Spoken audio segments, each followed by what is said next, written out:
Alright, everybody, so today we're going to be doing, is it part 6? I think it is part 6. Anyway, so part 6 of the obscure Unsolved Mysteries Iceberg. So I've been looking into a couple of these so far, and I'm just, quite interesting, I'd say. So right now, we are on Alberto Gordini. So, going into this, I would recommend you watch all parts, but yeah, so, part 6. Yo, let's fucking go, baby. Alright, the strange disappearance. So we got like a interesting website here. The strange disappearance of Alberto Gordini reappeared 22 years later without aging? What the fuck? Okay, the story of the disappearance of Alberto Gordini is regularly published in various anthologies of fuck me in the ass. Okay, of anomalous phenomena. But alas, nowhere is it indicated to what extent it is true and who first told it. Okay, in May 1753, a man named Alberto Gordini, who is considered a fairly respected member of society and worked as an artisan and gardener in the city of Catania in Sicily, Italy, was walking through the town square when he suddenly and inexplicably simply vanished into thin air right in front of numerous stunned witnesses. Of course, they immediately began to look for him and examined all the nearby places and houses, but Alberto Gordini was not found anywhere. Also, there were no ditches at this place and other voids into which he could presumably fall. So he just disappeared into thin air, bye-bye, like he was just, like, Scotty, beam us up. Anyways, everyone looked so that at one moment this person existed, and in a second he simply disappeared from the face of the earth. Days turned into weeks, and weeks into months, months into years, but no one ever saw Alberto Gordini. He remained missing. Gradually, the townspeople began to forget about him, and then completely forgot. And after 22 years, as stated, Alberto Gordini suddenly showed up at the same place where he disappeared at the same time. Judging by his appearance, he had not aged even a year during this time. When they began to ask him what happened to him and where he was for so long, Gordini insisted that he did not disappear anywhere at all. And for him, supposedly, these 22 years did not exist at all. It took several more years before Gordini finally confided in a local priest named Mario to tell him what really happened to him. According to Alberto Gordini, on the day of his disappearance, he saw a strange shimmering tunnel in front of him and entered it. Alberto suddenly fell into a tunnel, and it took him to a white and ambiguous world. There were no objects, only bizarre accessories. Alberto saw something similar on a small canvas covered with stars and dots, each of which pulsated in its own way. There was one long creature with long hair who told Gordini that he fell into the crack of time and space, and it would be very difficult to get him back. For all we know, he could just be bullshitting, but then again, he just disappeared for 22 years, and, honestly, this is a pretty interesting story. Alberto ardently asked to be returned, but the creature was in no hurry and began to tell him about the holes that open in the dark. Oh, hello, kitty. Hold on, my cat just got on the computer. Hi, baby. Oh, hello. Hold on, let me get... Okay. About some white drops and thoughts that move at the speed of light. About a soul without flesh and a body without a soul. About a soul without flesh and a body without a soul. About flying cities with forever young residents. Then he was finally returned to the place where he was, but if Alberto Gordini felt that he had been absent for a maximum of half an hour. He did not expect that 22 years had actually passed. Priest Mario was apparently convinced that Alberto Gordini was telling him the truth, and later took him back to the place where Gordini had disappeared and reappeared to see if anything would happen there again. When they got there, Gordini suddenly disappeared again, and this time for good. He didn't appear in a year, or after many decades. Since the disappearance happened right in front of Mario, he crossed himself and then ordered to fence this place, calling it the Devil's Trap. My God. It's an interesting story to start it off, but, well, so, Mr. Gordini is still missing to this day, I suppose. That's interesting, I think. Well, not I think, it is quite interesting. But, the Silent Man. Who is the Silent Man? On Unsolved Mysteries. A man known as the Silent Man stands in front of traffic on a road outside a police station, gets arrested, jailed, then does it again. He refuses to speak to anybody. Why does he do this, and why does he refuse to speak? So we got a link here. I'm going to visit it after I read this post. This case is that of a Welshman who has been standing in the way of traffic for 7 years. He is being called the Silent Man. He does not utter a single word and stands in the middle of the road blocking traffic. This action has caused disruption and traffic jams in the roads of Swansea. David Hampson, 51, regularly makes a one-man stand against oncoming cars and lorries and keeps his mouth shut whenever he's arrested. He's been doing the same thing since 2014 on a road outside Swansea Central Police Station, and no one knows why. Hampson has already been jailed 9 times for his disruption over the years and was put under a criminal ASPO to keep the traffic flowing. He never speaks, not even to the disgruntled drivers, not to arresting officers, not to the judge, not to doctors, psychiatrists, lawyers, probation officers, or cellmates. Once he barricaded himself in his prison cell and set his bed on fire and sat there silently until officers managed to get in and drag him to safety.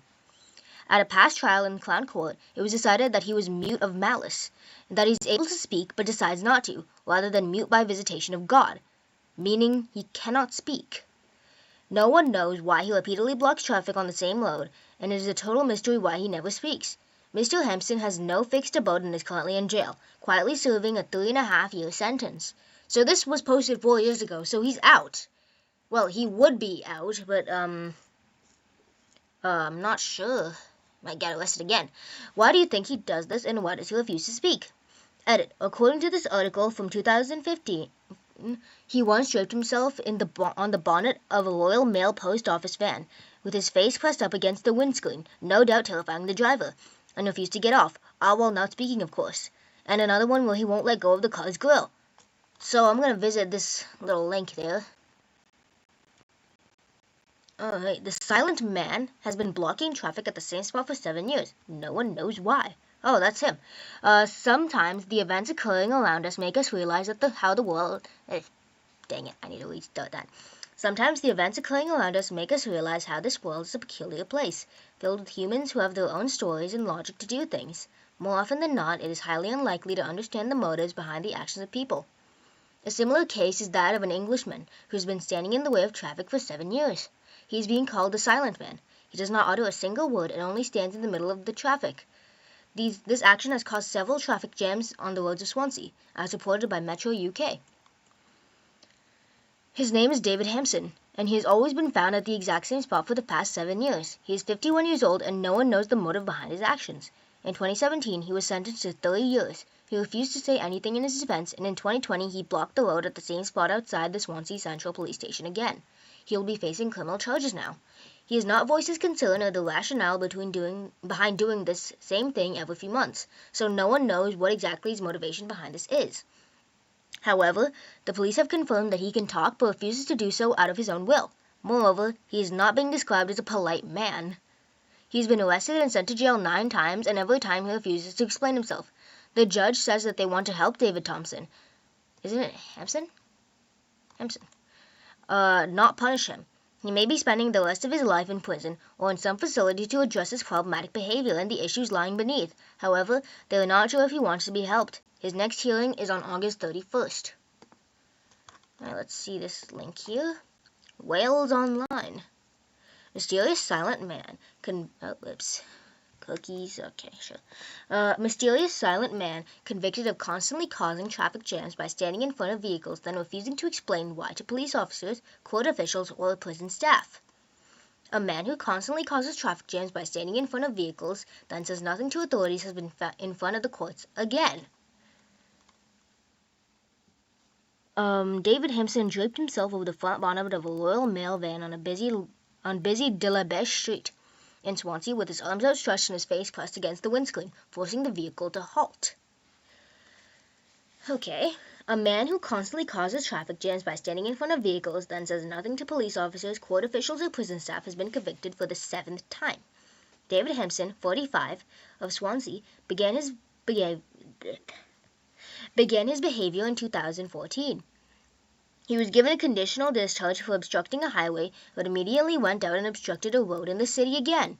He was convicted of being a public nuisance, and then had more convictions for breaching a criminal behavior order banning him from obstructing traffic.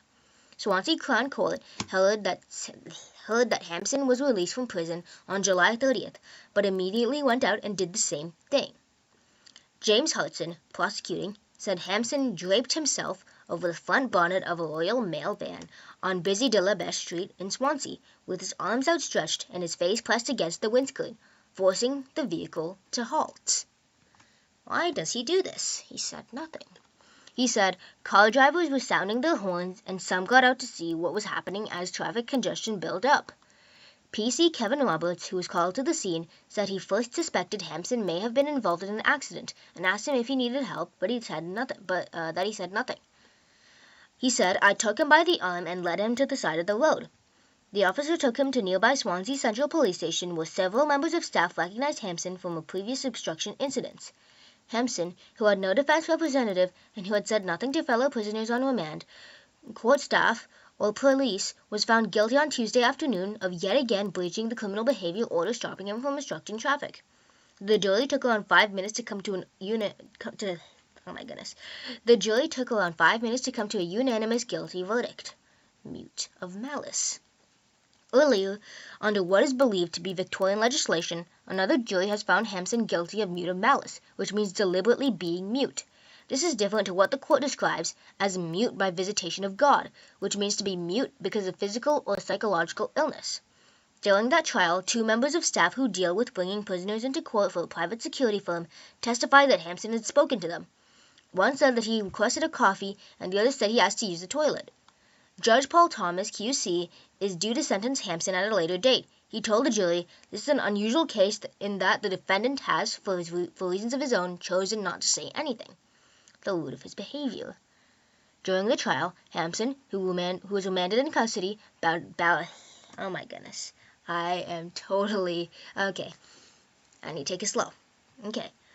During the trial, Hampson, who was remanded in custody, bowed his head and said nothing when asked by the judge if he wanted to ask questions or say anything to the jury to put his side of the case. After he was found guilty, Hampson, currently of no fixed address, was told by the judge, "If you want to write down the reasons for your actions, for instance, if you consider prison to be your home, and it's a case of I haven't got a home and I want to go to prison, let me know that, or some other reason."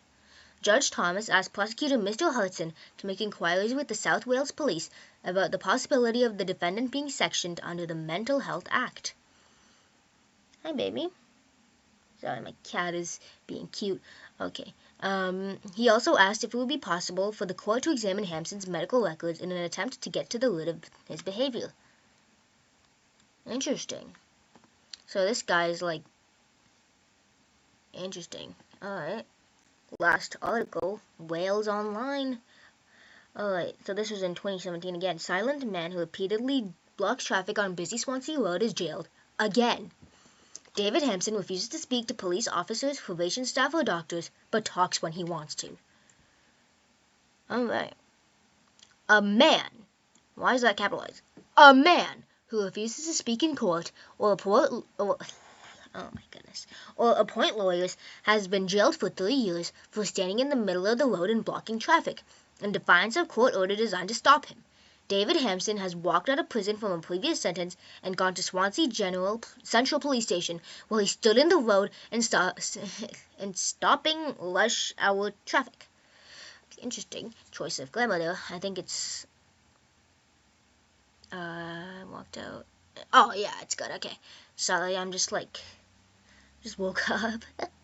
Hampson has numerous convictions on him for doing the same thing at the same location, and has previously made the subject of the first criminal behavior order, known as CRASPO, issued in Swansea in an attempt to stop him, setting him down after a 30-minute trial at Swansea Crown Court, during which Hampson stood in the dock and refused to talk. A judge said that he was concerned about the defendant's selfish vendetta could result in someone being injured. Karina Hughes, prosecuting, said that at 5:20 p.m. on December 14th, police were alerted to reports of a man standing in the middle of De La Beche Street, just yards from the Swansea Central Police Station, stopping traffic. An officer found 46-year-old Hampson standing in front of a car, holding onto its grill. He was arrested and taken to the station, where he remained silent during the subsequent interview. Alright, David Hampson was arrested. Okay. The only witness called into trial, the officer in question, confirmed the events of the day to the jury. Ms. Hugh told the court that what happened last December put Hampson in breach of a previously issued CRASPO, which prohibited him from causing an unnecessary obstruction on the highway. Hampson, who was unrepresented, was asked by the judge if he wanted to challenge the evidence or to say anything in his defense. The defendant stared at the floor of the dock and remained silent. A jury took less than 8 minutes to find him guilty. The court heard Hampson, of no fixed abode, had 12 previous convictions for 20 offenses, including numerous similar obstruction matters in the same location. In November 2014, he was convicted of 4 obstruction offenses and given a conditional discharge by magistrates. 5 months later, he was convicted of a nuisance at the Swansea Crown Court, stemming from the same traffic stopping behavior, and was made the subject of the first crossbow in Swansea and sent to prison. On his release, he returned to the road just outside the police station and again stopped traffic. He was being convicted of breaching this crossbow and jailed again. In April 2016, he again stopped traffic. He was again convicted of breaching the crossbow and sentenced to 36 weeks.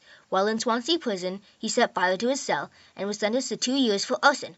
On his release in December, he again returned to De La Beche Street and stood in front of the traffic and was arrested. The court heard that throughout all the years of legal The court heard that throughout all the years of legal proceedings, Hampson has declined to talk to police, lawyers, judges, probation, staff, and doctors, though he can speak when he chooses to.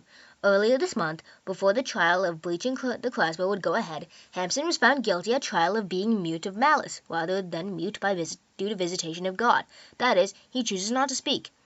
During that earlier trial, the jury heard details of a brief conversation Hampson had while in custody, for example, asking the prison officers for the items he needs. Judge Peter Hayward said that it was a sad case. Addressing the jury, he said, "I don't know what this crusade is all about. I don't want to send him to prison, but we have no other choice. He keeps repeatedly breaching court orders." Turning to the defendant, the judge said, "In my view, it is only a matter of time before you step in front of a car and a driver takes evasive action and someone is injured. This court has done everything it can over the last few years to find out what the problem is and try to assist you. You pay it no heed. You have a selfish vendetta." Hampson was sentenced to 3 years in prison and made the subject of a new 5-year crossbow. Not sure if he's done it again, but that's an interesting case. I have no idea why he does it either, but I suppose we have to ask the man himself. Spamancy. What is that? Okay. Spamancy is a modern-day divination technique. For the computer-wise challenge, spam means unwanted emails, usually advertisements for stuff nobody needs, scams, very, and such. Spamancy is the process of finding meaning and prediction in spam. This can either be spam you chase upon and see something in it spontaneously, or spam you actively seek for this purpose by some random process. Personal experience with this technique. Okay, this is a silly idea, but I just had a spam which was sort of true, but not in the way intended by the sender. I get about 1 spam a minute, really, so most of my spam is filtered into dev no, the Unix answer to the abyss. For the Microsoft-only folks, that simply means deleting it automatically, but this one got through. Subject, your soulmate. A mutual friend wants to end your single streak by sending you on an adventure. Go here to accept this invitation. Accept this invitation. It confirms my current major life decision. Interesting. Nothing more to add on the subject for now. Anyone else having any success with this method, write it up on this page. General comments. For those who don't know it, such emails have got nothing to do with mutual friends or a real invitation. Such drivel is just a way to lure people into clicking on certain links, most probable to download very. It was the intuition of the receiver that found meaning to it, although he certainly was not so stupid to take it literally and click on it. That's the basic principle of most divination. Allow the subconsciousness or some external spiritual entity to speak to the seeker through some mundane clue. Many people would describe this case as a coincidence, not true divination. On another hand,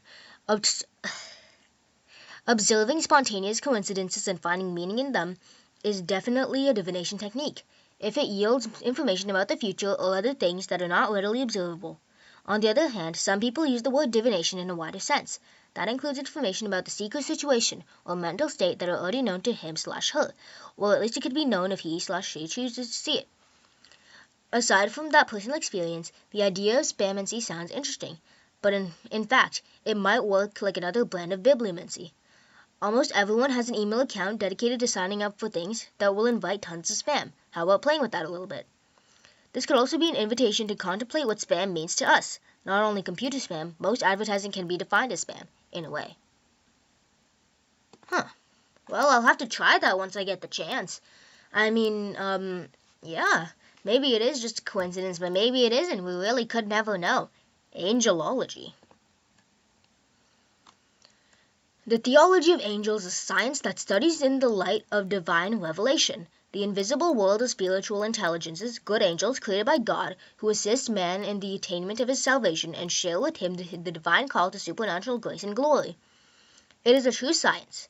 It is based on a certainty that angels exist. I'm not going to say the sources. It attains through an intellectual study of the causal influence exercised by angels upon corporeal beings, a knowledge of angelic nature, and is established under the precise modality whereby angels realize substance, i.e., immateriality. It is a systematic science which, by means of theological and philosophical reflection, has developed and coordinated into a coherent system the divinely revealed data. The theology of angels is not merely a metaphysics of angels.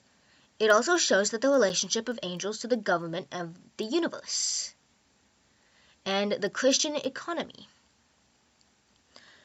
Okay, although angelology is kind of a microtheology which pays special attention to Christ's employment of angels and his redemption of mankind, it properly sees a continuity in the role of the angels in both the Old and New Testaments, a role that is continuously salvific. Salvific? I think. Indeed, in the Bible, the word of angels appears as tangential.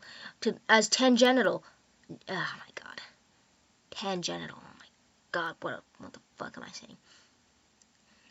As tangential to the world of the Jewish people, of Christ, and of his church. It may be added that angelology implicitly refutes opinions and rejects existing reality beyond the empirically scientific. It's a lot of, words. Ooh, it sounds like my philosophy book. Okay, anyways. Patristic tradition. The fathers Christianized angelology by subordinating angelic ministry to Christ's unique mediation. Oh my God, this is a whole lot of words. Mediation. In their concepts, they went beyond the Judaic notion of the angelic meter of God and messenger of God. They directly oppose. Okay, I am totally messing up on this. Ooh, it's heavy. Okay. They decidedly oppose syncretistic evidence to efforts to identify angels with the pagan messengers of gods or impersonal protective deities. In addition, they developed important points of doctrine related to the angels, their existence and nature, call to grace and glory, society, missions, and functions in the government of the world. The celestial hierarchy of Pseudo-Dionysius preferred for the first complete systematic theory of an angelic society. Before that time, the fathers did not approach angelology.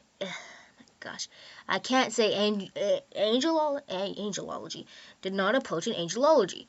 They were slow to arrive at an exact concept of the true spirituality of angels, particularly because they lacked a clear philosophical distinction between body and spirit. In this question, the Latins lagged behind the Greeks.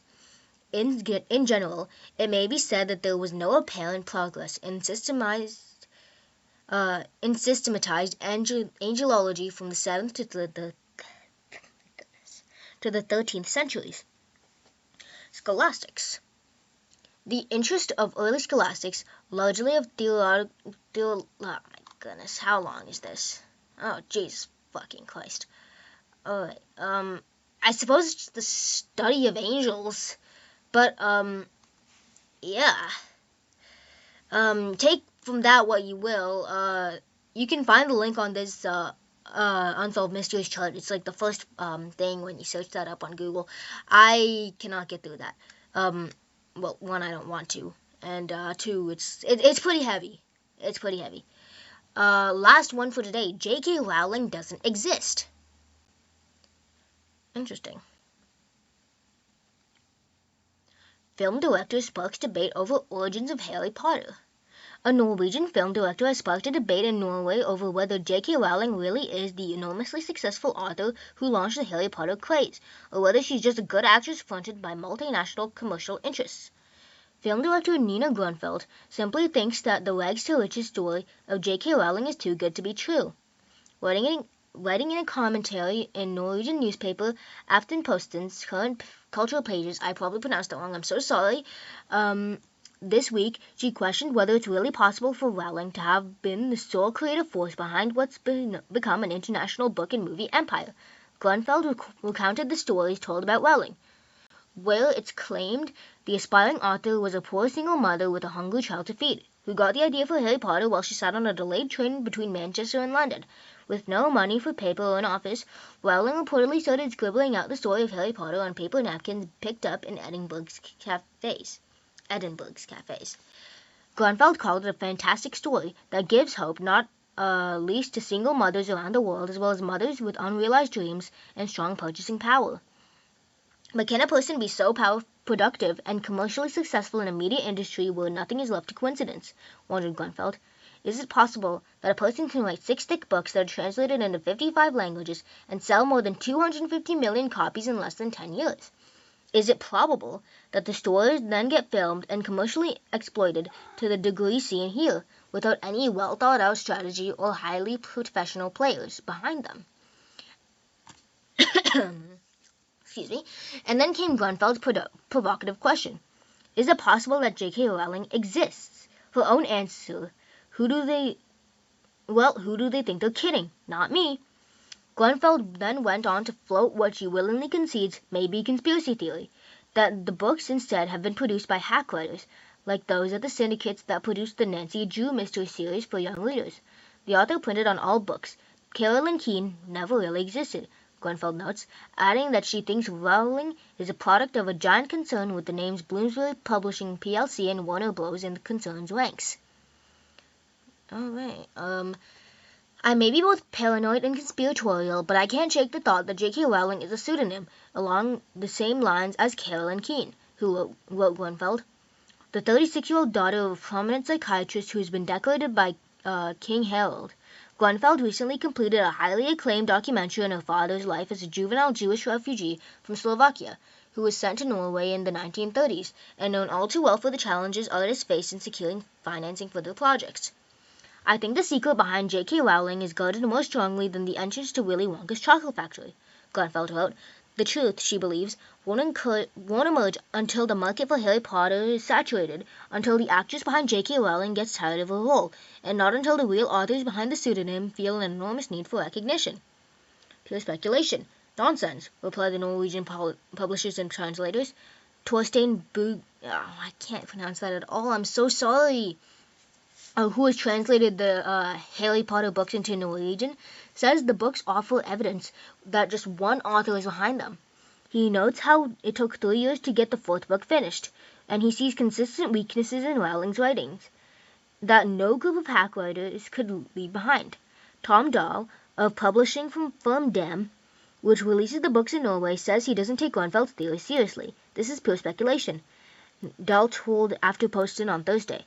It's fun to fantasize about such theories, but this one is entirely without facts. We're parking Grunfeld's theory here and now. I can't pronounce the first name, I'm so sorry. Hagen, head of the first publishing house who had the rights to Harry Potter in Norway.